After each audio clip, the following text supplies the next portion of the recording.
Let's begin.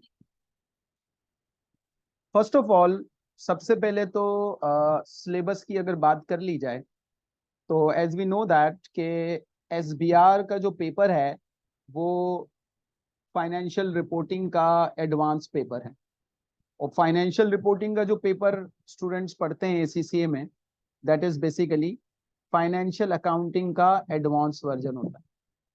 So after financial accounting financial reporting student study करते हैं और उसमें they study lots of accounting standards. लेकिन वहां पर जो फोकस होता है अकाउंटिंग स्टैंडर्ड्स का वो ज्यादातर न्यूमेरिकल्स पे फोकस होता है और एप्लीकेशन साइड पर फोकस कम होता है। Journal entries, profit and loss account extract, balance sheet में कितना अमाउंट जाएगा, और paper pattern is quite different from financial reporting to SBR. तो एफआर के बाद हमारे पास जो नेक्स्ट पेपर रिपोर्टिंग का बचता है दैट इज एसबीआर। और ये एसबीआर का पेपर आगे आपको एडवांस ऑडिट एंड एश्योरेंस में भी हेल्प आउट करता है। तो ये एसबीआर की एक कनेक्टिविटी है कि SBR is based on the knowledge of FR and then SBR knowledge is subsequently needed for advanced audit and assurance। अब जो सिलेबस है हमारे पास, तो पेपर पैटर्न के हिसाब से this syllabus is assessed by a 3 hours 15 minute examination। अच्छा, पहले भी ये एग्जामिनेशन का जो टाइम था वो इतना ही था। अब जो चेंजेस आई हैं वो बेसिकली क्वेश्चन नंबर 1 में आई हैं। सो ऐसा नहीं है कि पूरा पेपर चेंज हो गया, पूरा सिलेबस चेंज हो गया, जस्ट क्वेश्चन नंबर 1 में बड़ा चेंज आया है। ठीक है। सो सिलेबस हमारा जो है वो एक 3 आवर 15 मिनट एग्जाम होगा इसका। और स्टूडेंट को यहाँ पर टेस्ट किया जाता है कॉन्सेप्ट्स के ऊपर, accounting concepts, reporting concepts, theoretical concepts, IFRS IAS के प्रिंसिपल, और आईएएस और आईएफआरएस की application, and they have to comment on the accounting treatment. So यहाँ पर सिर्फ अकाउंटिंग स्टैंडर्ड पढ़ना ऑब्जेक्टिव नहीं होता, बल्कि इस अकाउंटिंग स्टैंडर्ड को किसी भी गिवन सिनेरियो के अंदर अप्लाई करके चेक करना होता है कि you know the relevant rule of accounting standard in a given situation.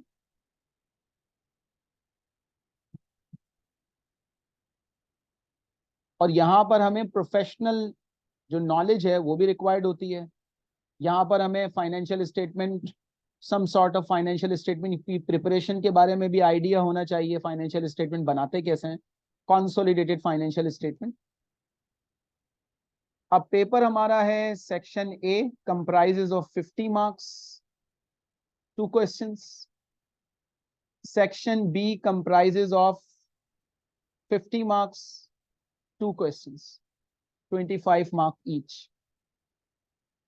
अब जो चेंज आया है हमारे पास, वो चेंज ये है कि जो पहला सवाल नॉर्मली होता है एसबीआर में, जून में भी यही था और सितंबर में भी यही होगा, पहला सवाल हमेशा कंसोलिडेटेड फाइनेंशियल स्टेटमेंट से रिलेटेड होता है।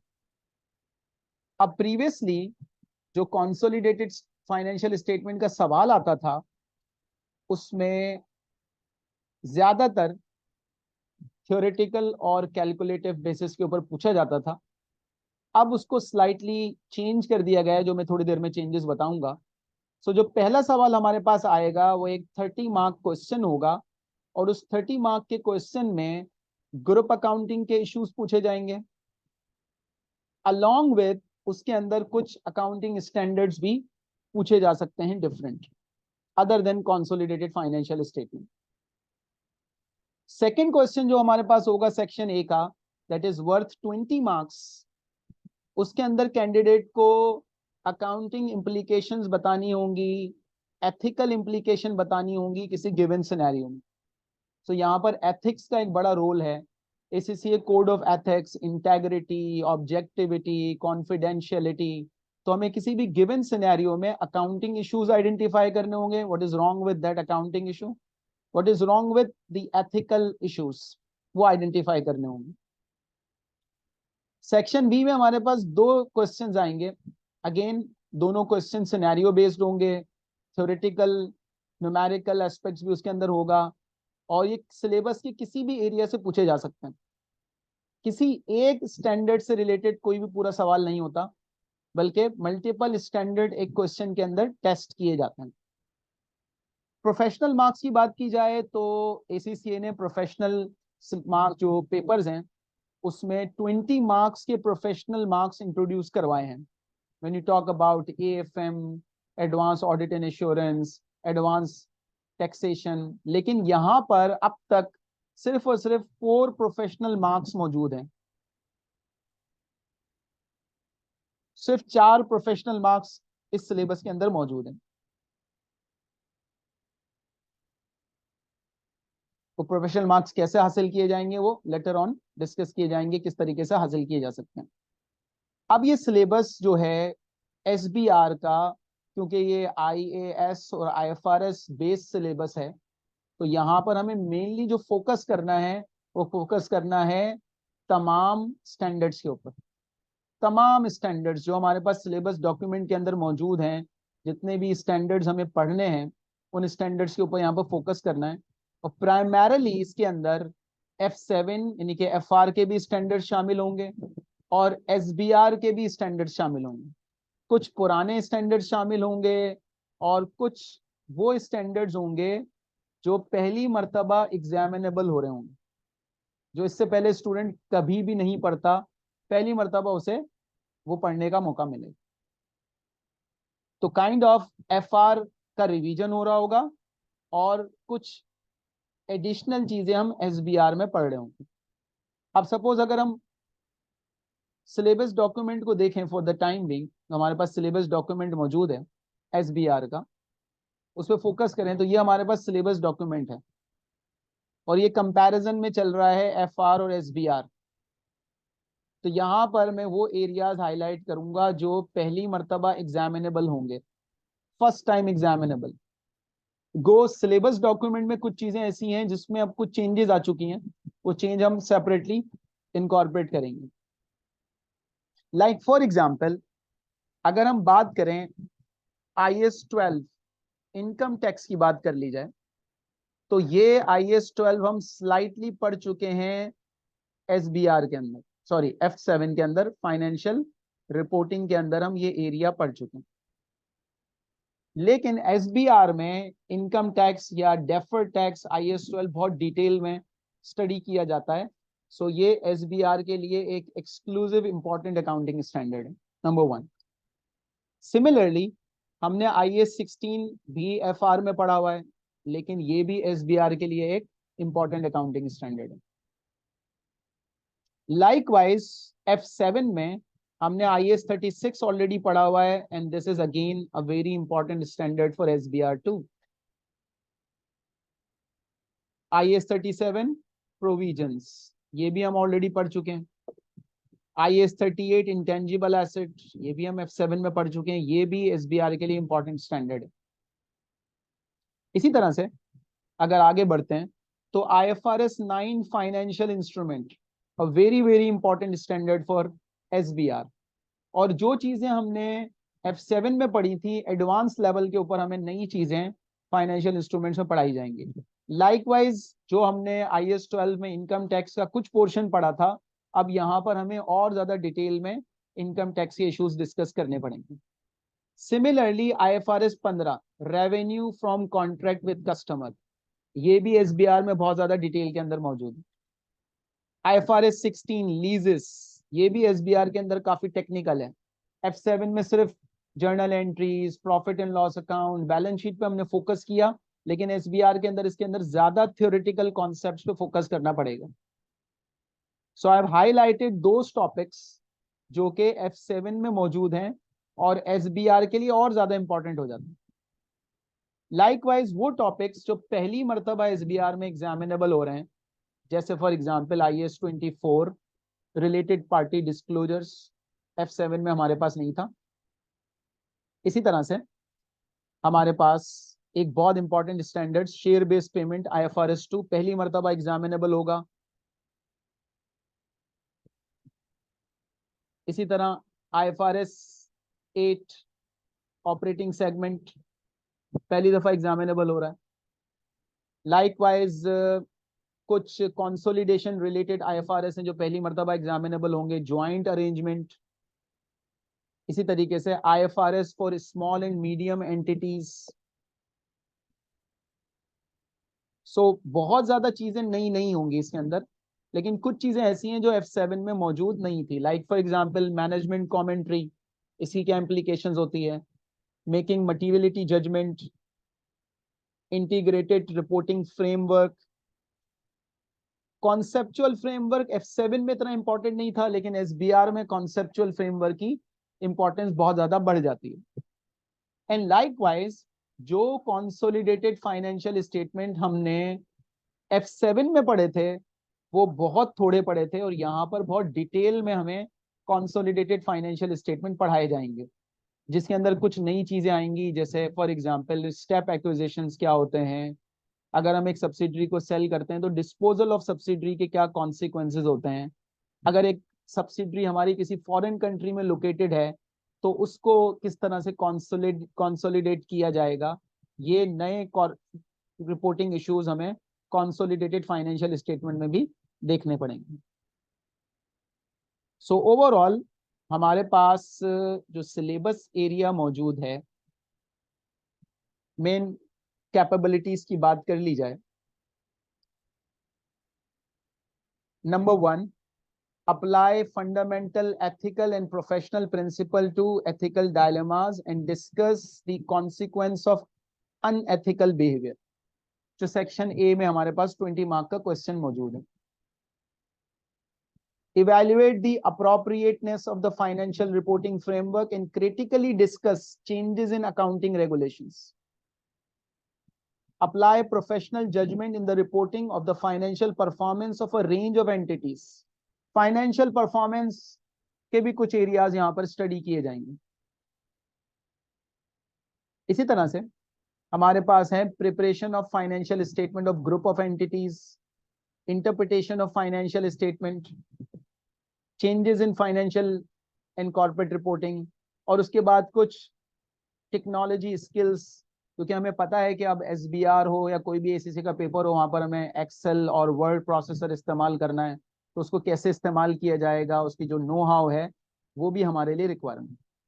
सो इन शॉर्ट हमारे पास जितने भी स्टैंडर्ड्स मौजूद हैं उनमें हमें कुछ की स्टैंडर्ड्स हैं जो कि ज्यादा इंपॉर्टेंट स्टैंडर्ड्स हैं, कुछ स्टैंडर्ड्स हैं जो बहुत ज्यादा इंपॉर्टेंट स्टैंडर्ड्स नहीं है। उन सारी चीजों को हमें यहाँ पर एड्रेस करना पड़ेगा। अब रिसेंटली एक हाइप क्रिएट हुई हुई है कि SBR में चेंजेस आ चुकी हैं, SBR का फॉर्मेट पेपर का चेंज हो चुका है। तो इसके लिए एक डॉक्यूमेंट हमारे पास अवेलेबल है ACCA का, जो कि ये एक्सप्लेन करता है कि क्या चेंजेस आई हैं। देखिए प्रीवियसली ऐसा होता था कि क्वेश्चन नंबर 1 में हमें कंसोलिडेटेड फाइनेंशियल स्टेटमेंट के बारे में सवालात पूछे जाते थे। किस तरह से सवालात पहले आते थे वो तो हमें पता है, क्योंकि हमें पास्ट पेपर्स हमारे पास हैं। अब किस तरह से सवालात आएंगे ACCA ने उसको सिर्फ डिफाइन किया है कि अब सवालात किस तरह से आएंगे। सो अब जो नया पैटर्न क्वेश्चंस का बनेगा उसको अंडरस्टैंड करने के लिए हमें पहले पुराना पैटर्न देखना पड़ेगा कि पुराने पैटर्न में कंसोलिडेटेड फाइनेंशियल स्टेटमेंट का सवाल किस तरह से पूछा जाता था। तो उसमें न्यूमेरिकल भी होता था, उसमें थ्योरेटिकल एस्पेक्ट्स भी होते थे, दोनों एस्पेक्ट्स पूछे जाते थे। तो वो किस तरह से पूछे जाते थे उसका एक क्वेश्चन की मैं आपको just let me show you। Like this is a past paper question of a group financial statement। अब इसमें क्या होता था, कोई नई सब्सिडरी एक्वायर करनी है उसकी इंफॉर्मेशन दी हुई है, कोई सब्सिडरी डिस्पोज ऑफ करनी है उसकी इंफॉर्मेशन दी हुई है, किसी सब्सिडरी में फर्दर शेयर्स एक्वायर करने हैं उसकी इंफॉर्मेशन दी हुई है। लेकिन जो सवाल पूछे जाते थे वो सवाल इस तरह से पूछे जाते थे, like draft an explanatory note to address the following issues. Like for example किसी अकाउंटिंग ट्रीटमेंट के बारे में सवाल पूछा गया, न्यूमेरिकल पूछा गया, क्लासिफिकेशन के बारे में पूछा गया, गुडविल कैलकुलेट करो, गुडविल को डिस्कस करो, जो कैलकुलेशन की है उसको डिस्कस करो, how the fair value of non current asset should be calculated, यानी कि जो हमने कैलकुलेट करना है उसको डिस्कस भी करना है। हाउ गुडविल और gain on bargain purchase should be calculated. Your discussion should include a brief description of accounting treatment. Different accounting treatment भी यहाँ पे पूछे हुए। तो इस तरह से ये पेपर पास्ट में पूछा जाता था। लेकिन अब जो नया पैटर्न हमारे पास अवेलेबल है उसके अंदर अगर हम जाते हैं, for example, so this is the document, what is changes, what are the changes in SBR. अब देखिए क्या हो रहा है। अब जो नया पैटर्न हमारे पास आया है उसके अंदर what is changing. So from September 23 examination, question number 1 will use a pre-populated spreadsheet response option containing a draft financial statement. तो एक consolidated financial statement बना के दिया हुआ होगा draft, लेकिन वो जो ड्राफ्ट consolidated financial statement होगा वो बिल्कुल कंप्लीट नहीं होगा। उसमें एरर्स हो सकते हैं, उसमें ओमिशंस हो सकते हैं, उसके अंदर हमें कुछ चेंजेस करनी होंगी। यानी कि अब हमें पूरा income statement, balance sheet, cash flow statement नहीं बनाना। अब हमें सिर्फ क्या बनाना है, हमें सिर्फ एरर्स को ठीक करना है। अगर कोई चीज रिकॉर्ड नहीं हुई तो उसका इंपैक्ट कंसोलिडेटेड फाइनेंशियल स्टेटमेंट पे क्या बनेगा वो दिखाना है। It is like for example एक ट्रायल बैलेंस आपको दिया हुआ है, नीचे कुछ एडजस्टमेंट्स दी हुई हैं, अब आपको एडजस्टेड ट्रायल बैलेंस आइडेंटिफाई करना है। One of the requirement will ask student to correct this spreadsheet for a range of issues. Multiple issues given होंगे और स्टूडेंट से डिमांड किया जाएगा कि आप स्प्रेडशीट में अगर कोई प्रॉब्लम है तो उसको ठीक कर दें। This new style of requirement will require student to record, analyse and present information using a spreadsheet, aligning with how spreadsheets are used by finance professionals in a working environment. तो spreadsheet की understanding इसमें बहुत अच्छी और बहुत जरूरी है।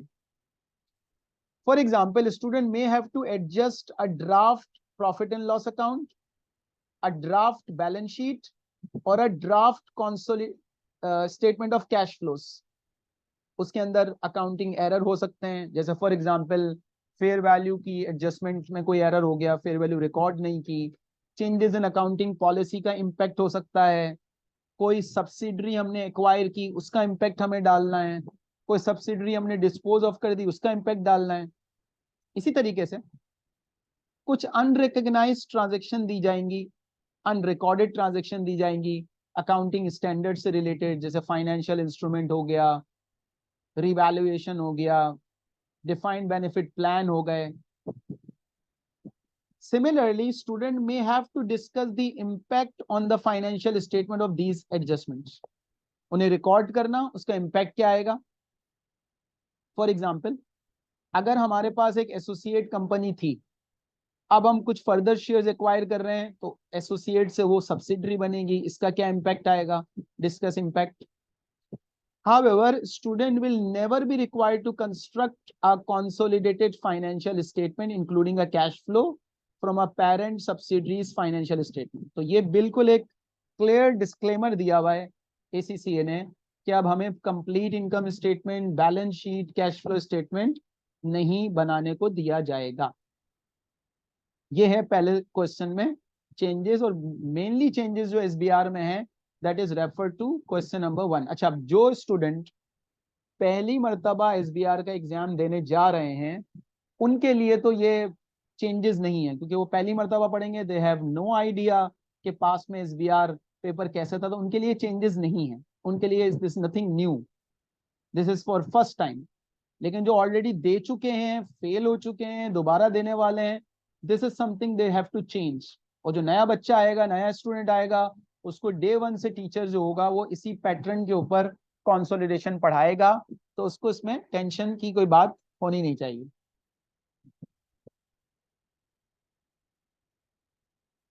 अब यहाँ पर इन्होंने कुछ गाइडेंस दी हुई है कि किस तरीके से स्प्रेडशीट पे काम किया जाएगा, ये कंसोलिडेशन के टॉपिक के साथ साथ आगे डिस्कस किया जाएगा।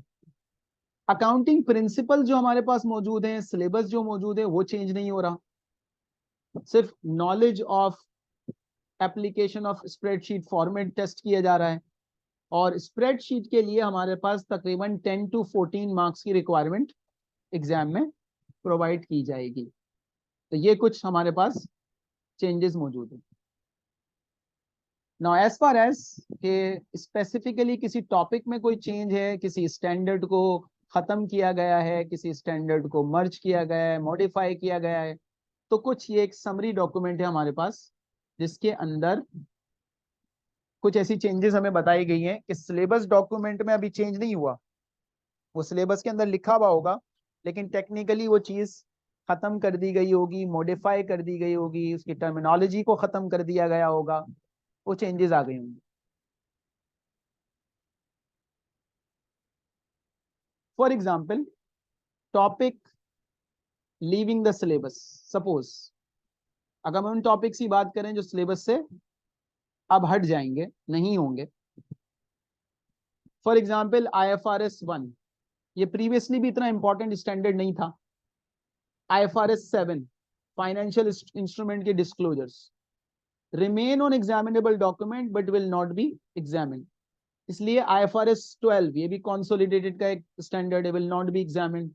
IAS 34 ये सिलेबस डॉक्यूमेंट में तीनों मेंशन है, विल नॉट बी एग्जामिन। इसी तरह कुछ और चीजें हैं जो सिलेबस में से मॉडिफाई कर दी गई हैं, अमेंडमेंट कर दी गई हैं, और जो सबसे इंपॉर्टेंट चीज के फॉर्मेट ऑफ द एग्जाम में जो चेंजेस आई हैं, just there is only one change and that is question number 1, जो मैं ऑलरेडी बता चुका। अब फॉर एग्जाम्पल अगर हम बात करते हैं कि पेपर को अटेम्प्ट करने के लिए हमारे पास क्या स्ट्रैटेजीज होनी चाहिए, कैसे ये पेपर पास होगा, तो सबसे इंपॉर्टेंट चीज ये है कि जो भी IAS और IFRS हैं उसको हम 2 टाइप्स में क्लासिफाई कर देते हैं। एक तो वो स्टैंडर्ड्स हैं हमारे पास जो FR वाले स्टैंडर्ड्स हैं, और एक वो स्टैंडर्ड्स हमारे पास हैं जो टिपिकली नए SBR के स्टैंडर्ड्स हैं, जो नए SBR के इश्यूज हैं। क्योंकि FR हमारे पास 1 मिनट,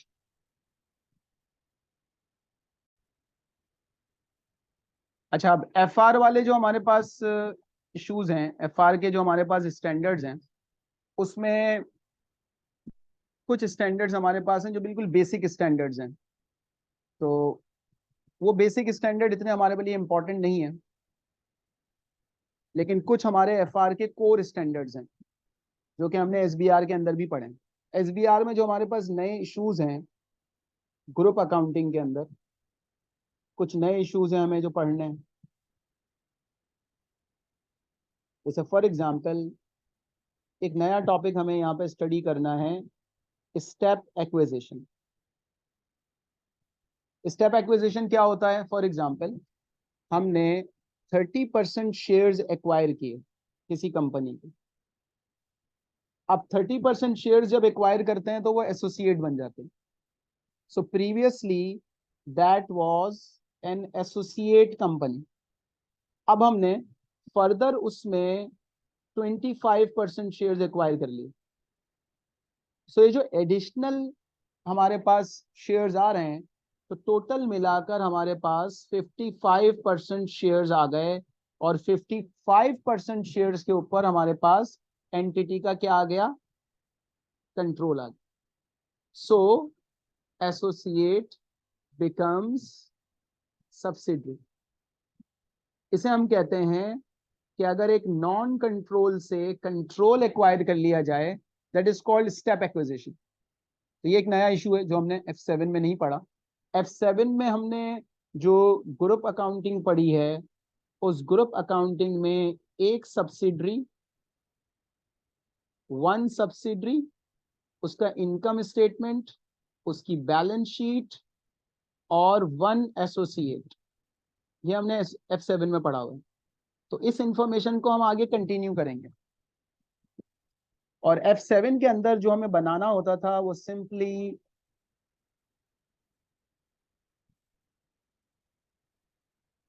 F7 में हम इनकम स्टेटमेंट बनाते थे ग्रुप का, F7 में हम सिंपली बैलेंस शीट बनाते थे, F7 में हमने कोई कॉन्सोलिडेटेड कैश फ्लो स्टेटमेंट नहीं पढ़ा, लेकिन SBR में हमें कॉन्सोलिडेटेड कैश फ्लो स्टेटमेंट भी पढ़ना पड़ेगा। नई नई चीज हम सीखेंगे, what is consolidated cash flow. Likewise for example,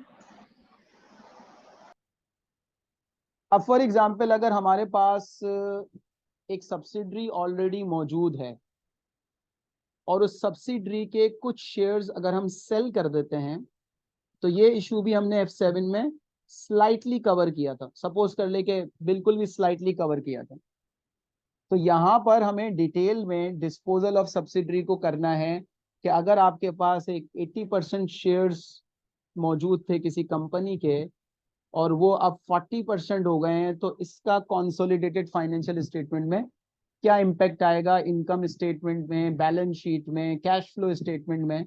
सो ये दो नई चीजें, स्टेप एक्विजिशन, नई होल्डिंग एक्वायर की, उसका क्या इम्पैक्ट आएगा, disposal of subsidiary, complete disposal और part disposal, both. Complete disposal भी हो सकता है और पार्ट डिस्पोजल भी हो सकता है। देखिए क्वेश्चन नंबर 1 क्योंकि कंसोलिडेशन पे बेस करता है और अभी रिसेंटली चेंजेस भी क्वेश्चन नंबर 1 में आई हैं, तो इट्स वेरी इंपॉर्टेंट कि अगर आपको SBR का एग्जाम पास करना है तो IAS IFRS की जो स्टैंडर्ड की ग्रिप है वो तो बहुत अच्छी होनी चाहिए, वो तो अपनी जगह मौजूद है, लेकिन कंसोलिडेशन के ड्राफ्ट बनाना, कंसोलिडेशन में जो चेंजेस हैं उसका इम्पैक्ट आइडेंटिफाई करना, स्टेप का, डिस्पोजल का, दैट इज वेरी इंपॉर्टेंट। और अगर एक स्टूडेंट कंसोलिडेशन में अच्छा परफॉर्म कर लेता है तो उसको पेपर पास करने में काफी ज्यादा हेल्प मिलेगी। तो कंसोलिडेशन इज की। और पहली मर्तबा एग्जामिनेबल होगा तो अभी कुछ आइडिया नहीं है कि एग्जामिनर कितने परसेंटेज मार्क्स जो है वो कंसोलिडेशन के जो ड्राफ्ट हैं उसको देता है। तकरीबन लाइक अंडर 20 मार्क्स इसके हमारे पास अवेलेबल होंगे आउट ऑफ 30। इसी तरीके से हमारे पास एक नया इशू आएगा कि एक कंपनी हमारे पास ऐसी है जो किसी और कंट्री में लोकेटेड है, which is called a foreign subsidiary. अब फॉर एग्जाम्पल इसका सीन ये है कि आपकी जो पेरेंट कंपनी है वो फाइनेंशियल स्टेटमेंट बना रही है USD के अंदर, और आपके पास जो सब्सिडरी है वो सब्सिडरी बना रही है GBP में। So how to consolidate now, क्योंकि कंसोलिडेट करने के लिए करेंसी का लाइक होना जरूरी है। तो किस तरीके से हम सब्सिडरी की करेंसी को चेंज करेंगे, करेंसी चेंज के जो रूल्स हैं वो हमारे पास मौजूद हैं IAS 21 में, जो कि पार्शियली F7 में पढ़ाया जाता है। और रिमेनिंग फॉरेन सब्सिडरी की ट्रांसलेशन कैसे होगी, ये ट्रांसलेशन का पूरा टॉपिक कवर किया जाएगा SBR के अंदर, फॉरेन सब्सिडरी। और चौथी चेंजेस जो F7 में नहीं है, वो चेंजेस क्या है, वो चेंजेस हैं कंसोलिडेटेड कैश फ्लो। F7 में प्रीवियसली कैश फ्लो तो है लेकिन ग्रुप का कैश फ्लो मौजूद नहीं है। अब ग्रुप का cash flow is an entire new item. तो मेनली सिंगल कंपनी के कैश फ्लो को कैसे ग्रुप के कैश फ्लो में कन्वर्ट करते हैं, क्योंकि हमें कैश फ्लो बनाना नहीं होगा, ना हमें इनकम स्टेटमेंट, ना हमें बैलेंस शीट, तो कैश फ्लो में किसी भी ट्रांजेक्शन का इम्पैक्ट कैश फ्लो में कहां पड़ेगा, किसी ओमिशन का, किसी एरर का इम्पैक्ट ऑपरेटिंग एक्टिविटी में क्या इम्पैक्ट आएगा, फाइनेंसिंग एक्टिविटी में क्या इम्पैक्ट आएगा, इन्वेस्टिंग एक्टिविटी में क्या इम्पैक्ट आएगा, इस तरह से एग्जाम में पूछा जाएगा। सो ये ओवरऑल क्वेश्चन नंबर 1 के ग्रुप अकाउंटिंग वर्सेस जो FR के हमने ग्रुप अकाउंटिंग के इश्यूज। FR काफी क्वाइट क्वाइट सिंपल, बहुत ज्यादा डिटेल में F7 में नहीं है, लेकिन SBR में कुछ नए नए इश्यूज यहाँ पर पढ़ाए जाएंगे। अच्छा, इसी तरीके से जब हम IAS और IFRS की बात करते हैं, तो जैसे मैंने शुरू में भी बताया था कि कुछ स्टैंडर्ड्स ऐसे हैं F7 के जो बिल्कुल बेसिक स्टैंडर्ड्स हैं, like for example IAS 2 inventory, इनकी SBR में एसबीआर में कुछ भी आ सकता है, लेकिन इसको हम ये नहीं कहेंगे ये एसबीआर के लिए बहुत इंपॉर्टेंट स्टैंडर्ड्स हैं, क्योंकि ऑलरेडी F3 में या F7 में पूछे जा चुके हैं। These are not that much important. ये हो गया। इसके साथ IS8 हो गया, IS10 हो गया, IS20 गवर्नमेंट ग्रांट हो गया, बोरोइंग कॉस्ट हो गया। इसी तरीके से IS40 इन्वेस्टमेंट प्रॉपर्टी हो गया। सो ये लीस्ट इंपॉर्टेंट अकाउंटिंग स्टैंडर्ड हमारे लिए।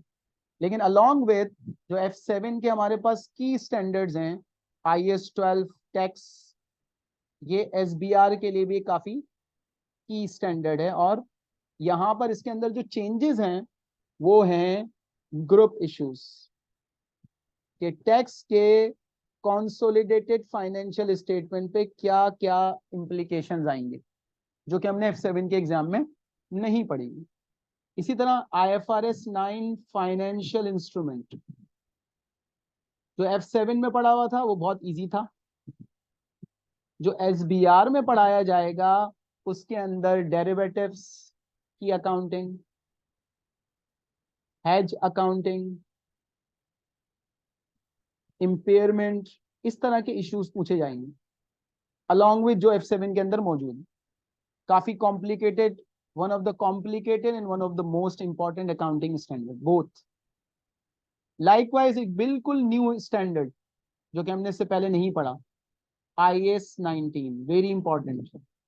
How to account for employ benefit, employ को जो बेनिफिट देती है ऑर्गेनाइजेशन, शॉर्ट टर्म बेनिफिट्स का अकाउंटिंग ट्रीटमेंट क्या होगा। इसके अंदर एक टॉपिक सबसे ज्यादा जो टेस्ट होता है topic, pension benefits, pension scheme का अकाउंटिंग ट्रीटमेंट, बिल्कुल एक नया एरिया और हाईली एग्जामिनेबल टॉपिक।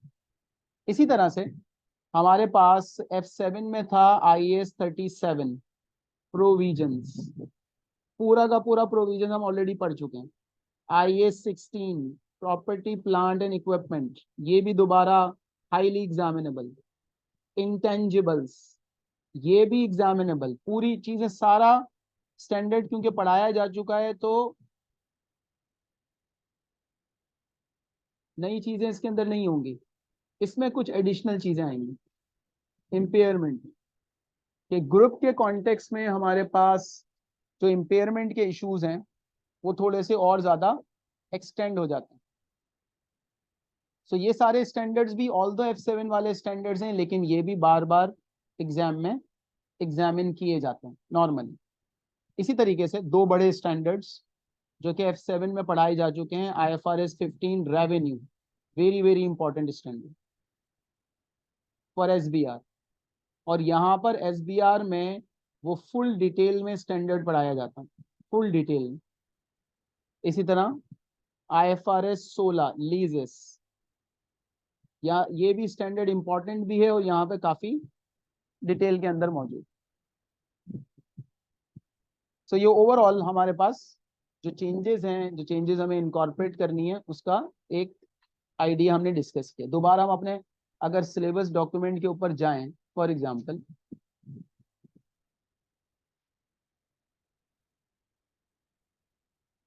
एक नजर हम अपने सिलेबस डॉक्यूमेंट पे दोबारा देखें तो देखें एक एरिया हमारे पास मौजूद है। अगर हम रिपोर्टिंग की बात करें, सो इट्स फाइनेंशियल रिपोर्टिंग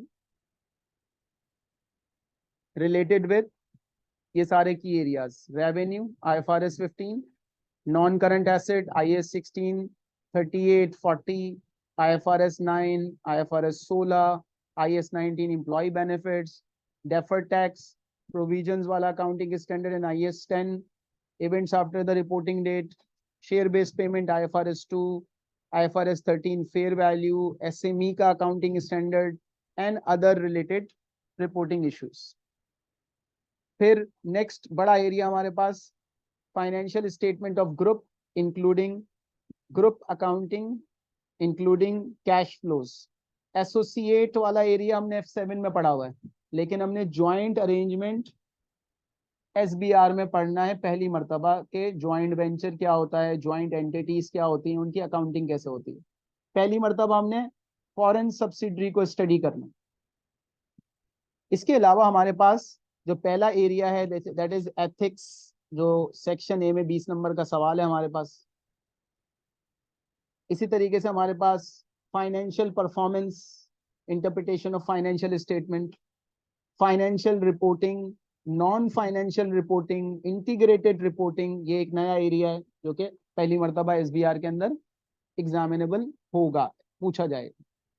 और जो भी टेक्नोलॉजी स्किल्स हमारे पास मौजूद हैं, कैसे आप पेपर पैटर्न को डाइजेस्ट करेंगे, स्प्रेडशीट आपको दी हुई होगी, स्प्रेडशीट का इस्तेमाल, वर्ड प्रोसेसिंग में टाइपिंग करनी है उसका इस्तेमाल, तो ये एरिया तो हर पेपर के साथ part and parcel, her professional exams के साथ मौजूद है।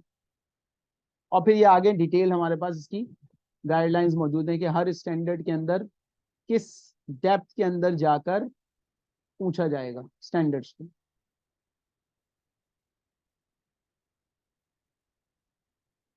जो भी चेंजेस आ रही हैं उसके जो भी डॉक्यूमेंट्स हैं वो डॉक्यूमेंट्स आपको आपके साथ शेयर कर दिए जाएंगे, ताकि सब्सिक्वेंटली यू कैन स्टडी के किस तरीके से हमारे पास क्या क्या सिलेबस एरिया मौजूद है, उसके अंदर क्या क्या चेंजेस आई हैं, ताकि स्टूडेंट्स को नॉर्मली ये परेशानी होती है कि जो मैं पढ़ रहा हूँ ऐसा ना हो मैं कुछ मिस कर दूँ।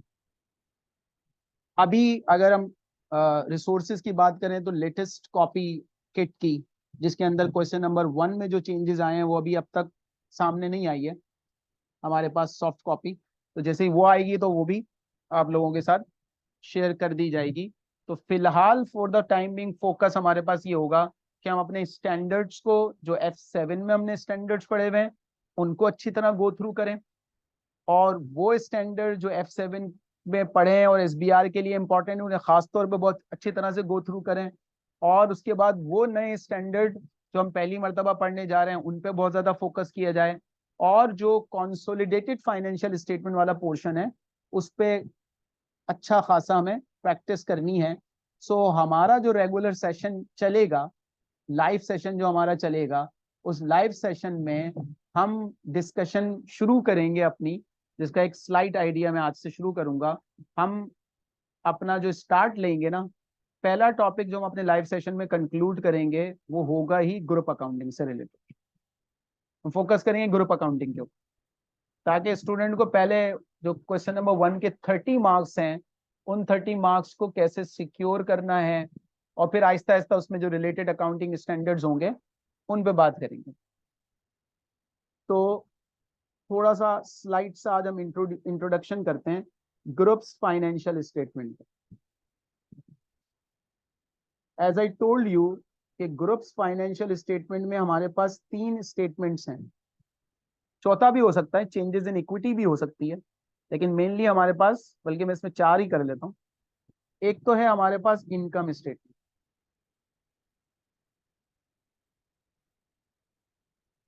दूसरा हमारे पास है एसएफपी बैलेंस शीट, तीसरा है statement of changes in equity, और चौथा हमारे पास ग्रुप का स्टेटमेंट है स्टेटमेंट ऑफ कैश फ्लोज।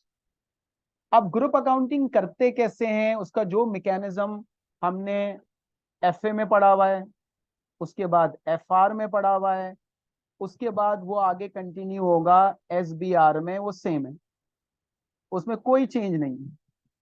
किस तरह से हम बैलेंस शीट बनाते हैं, किस तरह से हम इनकम स्टेटमेंट बनाते हैं, nothing new. The only change is जो नए नए कॉन्सेप्ट हमारे सामने आ रहे हैं, जो नए नए इश्यूज हमें हैंडल करने हैं, उनको कैसे इनकॉर्पोरेट किया जाए। लाइक फॉर एग्जाम्पल, जब हम बैलेंस शीट बनाने जाते हैं तो बैलेंस शीट बनाने के लिए हमें गुडविल की कैलकुलेशन करनी पड़ती है। अब अगर वो गुडविल का हम फॉर्मेट देखें फॉर एग्जाम्पल, तो गुडविल निकालने के लिए हमें सबसे पहले रिक्वायर्ड होता है पेरेंट की इन्वेस्टमेंट इन सब्सिडी, फुल गुडविल मेथड की अगर बात की जाए, कॉस्ट ऑफ इन्वेस्टमेंट। और हमने ये पढ़ा हुआ है कि ये कॉस्ट ऑफ इन्वेस्टमेंट जो हो सकती है वो कैश कंसिडरेशन भी हो सकती है, वो शेयर एक्सचेंज भी हो सकता है, वो डेफर्ड भी हो सकता है। कॉस्ट ऑफ इन्वेस्टमेंट को आइडेंटिफाई करना, उसके बाद जो भी एनसीआई का शेयर है वो फेयर वैल्यू ऑफ एनसीआई इसमें इनकॉर्पोरेट करके इन्वेस्टमेंट आइडेंटिफाई करना। उसके बाद उसमें से जो सबसे की चीज है वो है fair value of net asset of subsidy, वो माइनस कर ली। और उसके बाद हमारे पास या तो पॉजिटिव गुडविल आ जाती है,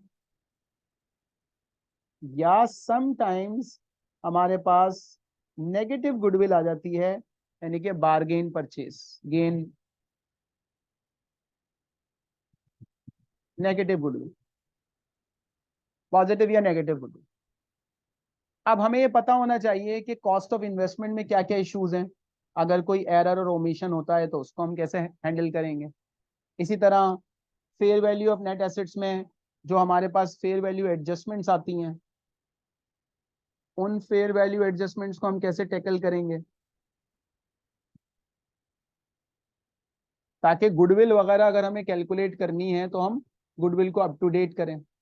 और ख़ास तौर के ऊपर जब हम फॉर एग्जांपल फॉरेन सब्सिडरी की गुडविल कैलकुलेट करेंगे, तो फॉरेन सब्सिडरी की गुडविल कैलकुलेट करने के लिए हमें जो डेटा रिक्वायर्ड होगा वो ट्रांसलेट किए बगैर हम गुडविल नहीं कैलकुलेट कर सकते। इसकी गुडविल कैसे निकालेंगे, और जब गुडविल निकालेंगे तो उस गुडविल के ऊपर एक्सचेंज रेट के चेंज होने की वजह से जो एक्सचेंज गेन और लॉस आएगा उसको कैसे और कहाँ अकाउंट फॉर करेंगे, उसकी क्या इम्प्लीकेशन है।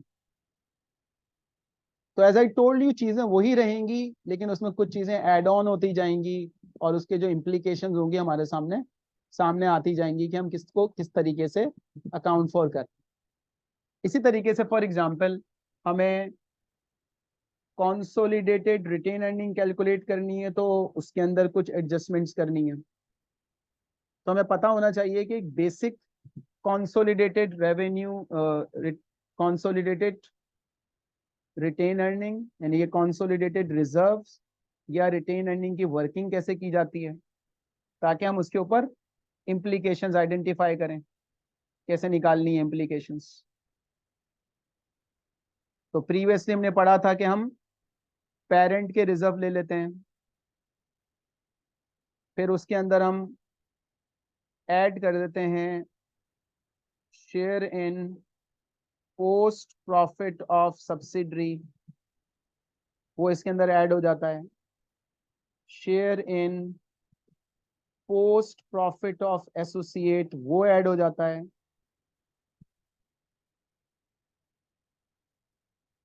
ये हमारे पास रिजर्व्स निकलते हैं, और इसके अंदर फिर हम कुछ प्लस माइनस एडजस्टमेंट करके बैलेंस शीट में जो हमें रिजर्व चाहिए वो फाइंड आउट करें।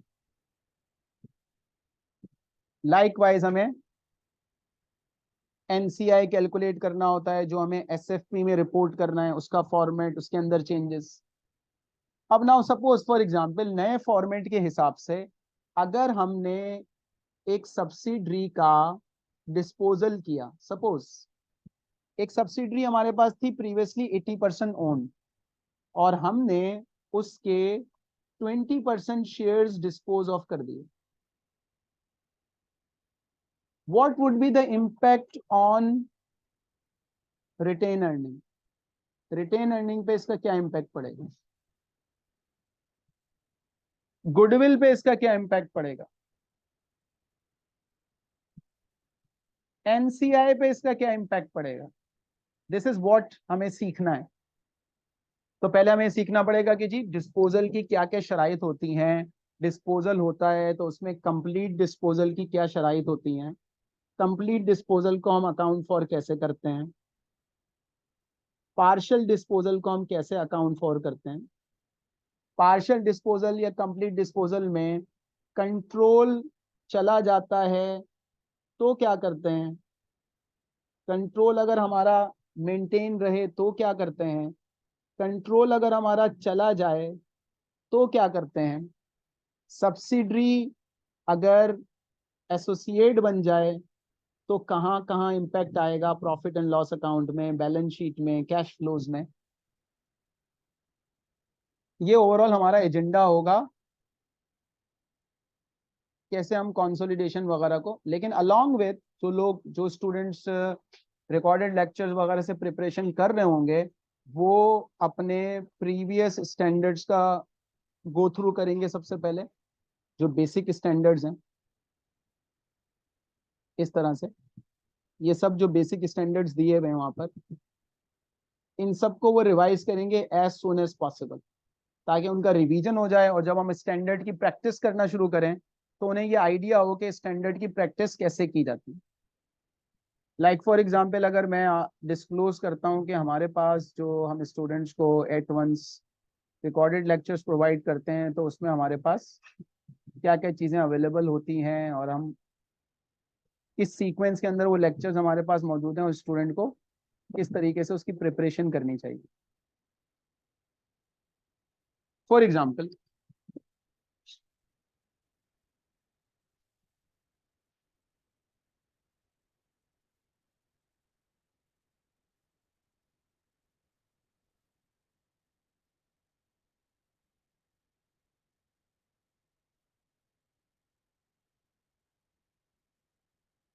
अब देखें फॉर एग्जांपल, अब स्टूडेंट अगर लेक्चर से स्टडी कर रहा है सपोज, तो अब वो इस सीक्वेंस के अंदर पहला टॉपिक अपना देखता है IAS 16 जो पढ़ा है उसने।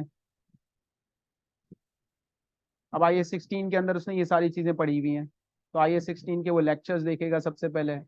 उससे उसका F7 का जितना भी अकाउंटिंग स्टैंडर्ड्स के IAS 16 के इश्यूज हैं वो डिस्कस होंगे, क्या क्या चीज़ें उसने F7 में पढ़ी हैं। फिर कुछ SBR रिलेटेड प्रैक्टिस क्वेश्चन अगर सॉल्व किए हुए पास पेपर्स के, तो वो देखेगा। अगर उसे IAS 16 स्टडी करना है नोट से, तो वो नोट्स डाउनलोड करेगा, और इस नोट्स के जरिए वो अपनी IAS 16 की जो भी डेफिशिएंसी होगी उसको ओवरकम करेगा। और अलोंग विद दिस, अगर कोई असाइनमेंट दिया हुआ है किसी स्टैंडर्ड से रिलेटेड, तो स्टूडेंट को क्या करना होगा, स्टूडेंट वो असाइनमेंट सॉल्व करेगा। वो असाइनमेंट भी किसी पास्ट पेपर का कोई क्वेश्चन होगा, कोई एक्सट्रैक्ट होगा। जैसे फॉर एग्जांपल ये IAS 16 का एक एक्सट्रैक्ट दिया हुआ है, तो इस एक्सट्रैक्ट को वो सॉल्व करेगा, और सॉल्व करके वो टीचर को या तो डायरेक्टली यहाँ सबमिट कर दे, या फिर उसको व्हाट्सएप के ऊपर सबमिट कर दे और इन्फॉर्म कर दे कि मैंने ये सॉल्व कर लिया, आप इसको चेक करके इसको मार्क करके मुझे रिटर्न कर दें, ताकि मुझे आइडिया हो कि किस तरीके से मुझे काम करना है। तो इस पैटर्न के ऊपर वो एक एक टॉपिक को आगे परस्यू करेगा। इस तरह IAS 38 हो गया, इस तरह IAS 36 हो गया, 37। तो शुरू में वो स्टैंडर्ड रखे गए हैं जो F7 वाले स्टैंडर्ड हैं, ताकि स्टूडेंट को इनिशियली एक सपोर्ट मिले कि उसने SBR की जो प्रिपरेशन शुरू की है उसमें काफ़ी चीज़ें उसे आती हैं। अब बीच में कुछ नए स्टैंडर्ड्स आ जाएंगे, जैसे IAS 12 आया, तो IAS 12 के बाद नया स्टैंडर्ड आ गया IFRS 8, छोटा सा स्टैंडर्ड है। फिर एक बड़ा स्टैंडर्ड आ गया IAS 19 एम्प्लॉय बेनिफिट। फिर फाइनेंशियल इंस्ट्रूमेंट आ गया, फिर IFRS 5 दोबारा रिपीट हो गया। तो इस तरह से ये हमारा कोर्स जो है चलता जाएगा। फिर कंसोलिडेशन की प्रैक्टिस है इसमें। अब देखें, ये हमारे पास प्रैक्टिस क्वेश्चंस यहाँ पे, किट के प्रैक्टिस क्वेश्चंस यहाँ पे सॉल्व हुए हुए हैं। इसी तरह consolidated financial statement, consolidated cash flow, likewise consolidated foreign subsidiary, disposal of subsidiary, step acquisition, एक एक चीज इसके अंदर दी हुई है। सो हमारा जो एजेंडा होगा लाइव क्लासेस के अंदर, वो प्राइमरीली हम फोकस करेंगे प्राइमरीली कि हम ज्यादा से ज्यादा लाइव क्लासेस के अंदर प्रैक्टिस मोड पे काम करें, रादर देन कि हम कोर्स वाली चीज़ों को कवर करें। कुछ चीज़ें हम रिवीजन फेज में, जैसे इनिशियली हम कंसोलिडेटेड फाइनेंशियल स्टेटमेंट जब पढ़ेंगे तो बेसिक कुछ रिव्यू भी साथ करेंगे, लेकिन फोकस ये होगा कि हम अपना पास्ट पेपर्स को डायरेक्टली सॉल्व करने की कोशिश करें, क्योंकि this exam is all about the application of standard. तो जितना आप स्टडी रिवीजन किट पे फोकस करेंगे, पास्ट पेपर को अप्लाई करेंगे, उतना ही आपके पास होने के चांसेस कंपैरेटिवली बढ़ जाएंगे।